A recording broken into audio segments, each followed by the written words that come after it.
श्रोता सज्जन वृंद, हमारी माँ बहन बाबू भैया सब, ये प्रिंस एवं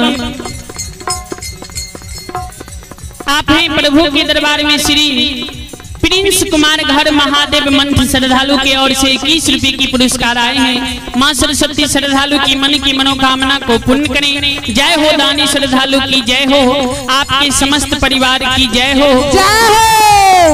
और आप हैं हमारे लोक गाथा, आप हैं हमारे लोक गाथा भगत के लोक गाथा भगत यूट्यूब चैनल के नंबर 1 चैनल है Neeraj music centre, Shri Neeraj music centre. ऐसे महादानी श्रद्धालु की ओर से मंडली के लिए शानदार 101 रुपए की पुरस्कार भेजे हैं। माँ सरस्वती श्रद्धालु की मन की मनोकामना पूर्ण करें। परमात्मा श्रद्धालु की मन की मनोकामना को पूर्ण करें। भोले बाबा भंडारी भंडार को भरे रखें। जय हो दानी श्रद्धालु की जय हो। आप हैं श्री अन्नू कुमार की ओर से 21 रुपए की पुरस्कार आए हैं। आप हैं सज्जन वृंद, माँ बहन बाबू भैया सब।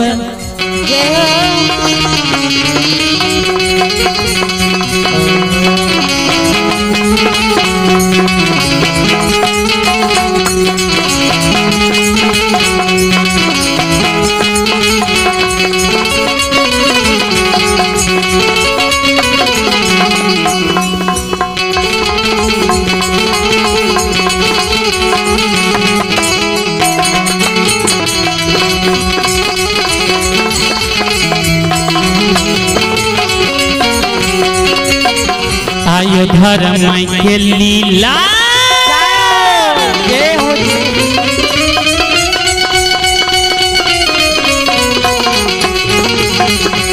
हे बाबा धर्म के लीला,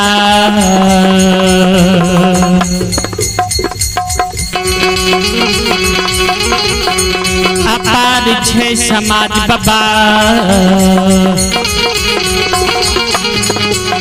हे यो नहीं पैबई धर्म के, यो बाबा रे यो बाबा धर्म के।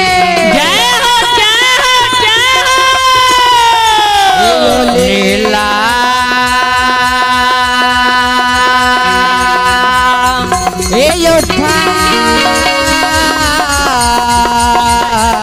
यो ठाकुर जी, यो बाबा धर्म के लीला, यो समझ बाबा धर्म के लीला, यो पार कृष्ण भैया बाबा। जय हो जय हो। यो नहीं पे धर्म के ये भाई।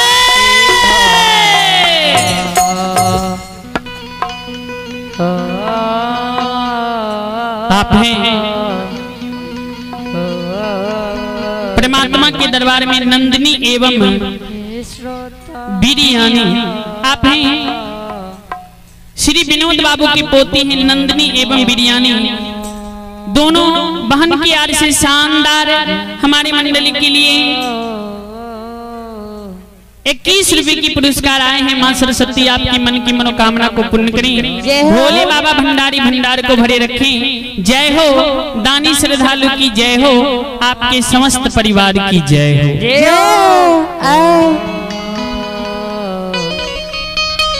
Hello check, hello hello check, आवाज दीजिए ना। Hello hello check, hello.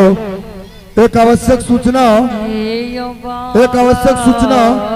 अभी अभी यहाँ सब जो सुन रहा, अभी अभी यहाँ सब जो सुन रहा भगत लोग का था भाई लालो पजियारे ग्राम नारायणपुर से आयल छठी में, उनका स्वर में यहाँ सब बेनी बाबा के प्रसंग सुनल। बहुत अच्छा प्रसंग यहाँ सबके सुनावैया। एक बाद यहाँ सबके बीच में आयल रहल छठी में रीता भारती ग्राम बरियाही से आयल छठी में। यहाँ सबके बीच में भगत लोक गाथा के प्रसंग लाके 10 बजे रीता भारती के समय में आते रीता भारती यहाँ के एक पंडाल में धर्मस्थल पर चलते हैं, यहाँ सब शांति के दान दियो और रीता भारती से भगत सुन के यहाँ सब घर देवे ओकर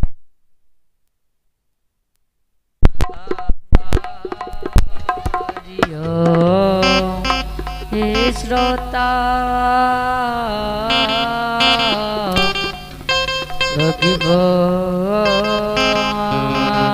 हेलो रीता भारती के बाद यहाँ सबके बीच में रंगीन प्रोग्राम जो कि रात्रि में नहीं भा सकले वर्षा है के कारण मौसम गड़बड़ के कारण यहाँ सब रीता भारती के बाद रंगीन प्रोग्राम है यहाँ सब देखबे। कल दिन में भी यहाँ सबके फर्स्ट में यहाँ सबके पंकज पंजियार ग्राम बेलवारा उनका से भगत सुनबे, ओकर बाद लालू जी से भगत सुनबे, ओकर बाद रीता भारती सभी कल दिन में यहाँ सब प्रोग्राम सुनबे।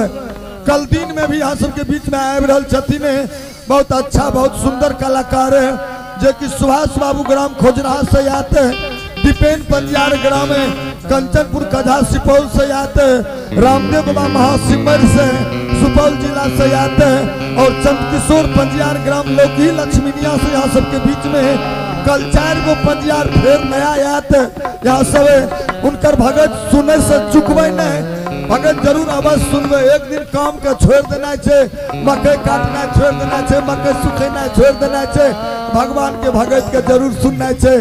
रीता भारती ग्राम बरियाही आपका समय 10 बजे।